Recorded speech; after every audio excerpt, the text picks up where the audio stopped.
ఆంధ్రప్రదేశ్లో కూటమి ప్రభుత్వం ఏడాది పాలన పూర్తయిన సందర్భంగా పాలనను ప్రజలు మరింత చేరువ చేసేందుకు సరికొత్త కార్యక్రమానికి శ్రీకారం చుట్టింది. సుపరిపాలనలో తొలి అడుగు పేరుతో రాష్ట్ర వ్యాప్తంగా ఇంటింటి ప్రచారాన్ని పండగ వాతావరణంతో గత 20 రోజులుగా నిర్విరామంగా కొనసాగుతోంది. ఏడాది కాలంగా ప్రభుత్వం చేపట్టిన అభివృద్ధి, సంక్షేమ కార్యక్రమాలు ప్రజలకు వివరిస్తున్నారు.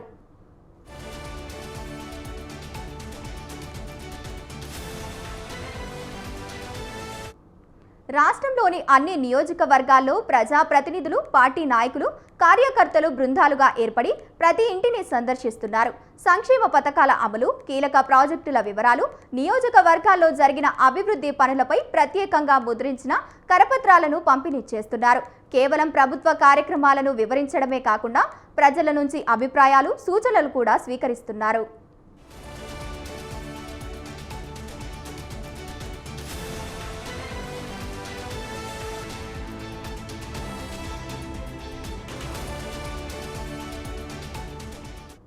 జూలై 2న సుపరిపాలనలో తొలి అడుగు కార్యక్రమం ప్రారంభమైంది. గత 20 రోజుల్లో టీడీపీ శ్రేణులు 50 లక్షల కుటుంబాల్ని వ్యక్తిగతంగా కలిసినట్లు ఆ పార్టీ ప్రకటించింది. రాబోయే 4 ఏళ్లలో చేపట్టబోయే సంక్షేమ, అభివృద్ధి కార్యక్రమాలని తెలియజేస్తున్నారు. ప్రజల ఆంక్షలు, వారి అభిప్రాయాలు నమోదు చేసుకుంటున్నారు. పింఛన్ల పెంపు, మెగా డిఎస్సి, తల్లికి వందనం, అన్నా క్యాంటీన్లు, దీపం 2, ఎస్సీ వర్గీకరణ సహా రాష్ట్రంలో జరుగుతున్న అభివృద్ధి, వస్తున్న పెట్టుబడులపై రూపొందించిన కరపత్రాల్ని ప్రజలకు అందజేస్తున్నారు. ఉత్తరాంధ్ర, మధ్యాంధ్ర, రాయలసీమ ప్రాంతాల వారీగా చేపట్టిన అభివృద్ధి పనుల్ని అందులో పొందుపరిచారు.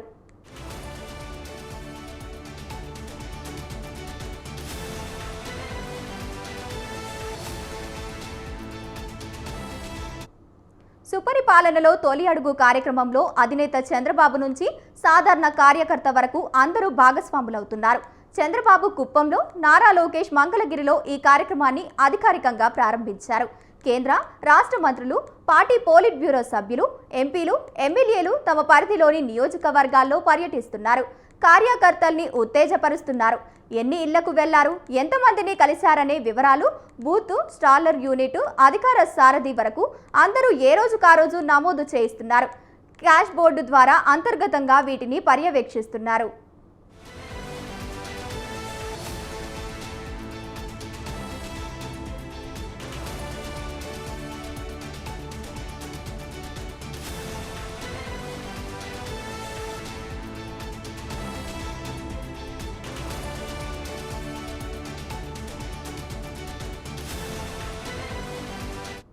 సుపరిపాలనలో తొలి అడుగు కార్యక్రమాన్ని ఎంతమంది విజయవంతం చేశారు, ఎంతమంది ఇంటికి పరిమితమయ్యారు అంటే చాలా మంది ఫెయిల్ అయ్యారని చంద్రబాబు అందిన నివేదికలో తేల్చి చెబుతోంది.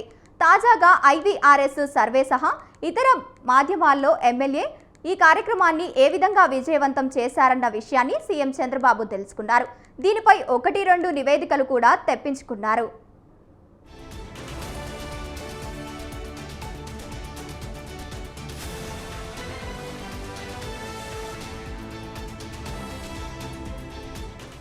ముఖ్యంగా కొత్తగా ఎన్నికైన తొలితరం ఎమ్మెల్యేల నుంచి సీనియర్ల వరకు కూడా ఈ కార్యక్రమంలో ఏ మేరకు భాగస్వామ్యం అయ్యారన్న విషయం చంద్రబాబు గుర్తించారు.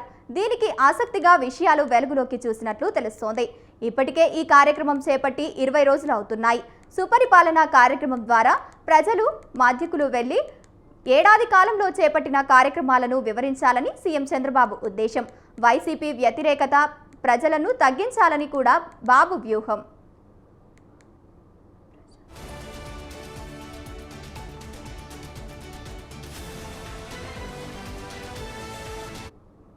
అయితే ఈ ఉద్దేశంలో కొత్త తరం నాయకులు చాలా వరకు నెరవేర్చలేకపోతున్నారని తాజాగా వచ్చిన నివేదిక తేటతెల్లం చేసింది. కొందరు మమేకమై ఈ కార్యక్రమాల్లో పాల్గొన్నారు. మరికొందరు తమకు ప్యాకతు ఉన్నాయని వ్యవహరిస్తున్నారు. దీంతో ఫస్ట్ టైం గెలిచిన ఎమ్మెల్యేలో 15 మంది వరకు వెనుకబడ్డారని సమాచారం. మరో 20 మంది అసలు ఈ రేసులో పాల్గొనలేదు. కార్యక్రమాలకు లైట్లు తీసుకున్నట్లు పార్టీ సమాచారం వచ్చింది.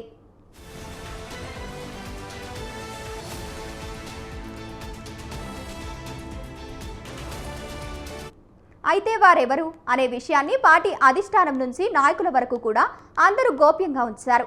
ఎవరు బయటకు వెల్లడించలేదు. దీనికి కారణం వీరిని చూసి మిగిలిన వారు కూడా నేర్చుకుంటారన్న భావన ఉండి ఉంటుందన్న చర్చ కూడా ఉంది. ఏదేమైనా చంద్రబాబు ఏ స్ఫూర్తితో అయితే ఈ కార్యక్రమాన్ని చేపట్టారో దానిని నెరవేర్చడంలో నాయకులు విఫలమవుతున్నారా అన్న టాక్ వినిపిస్తోంది. చంద్రబాబు ఎలాంటి చర్యలు తీసుకుంటారన్న దానిపై టీడీపీలో చర్చ జరుగుతోంది.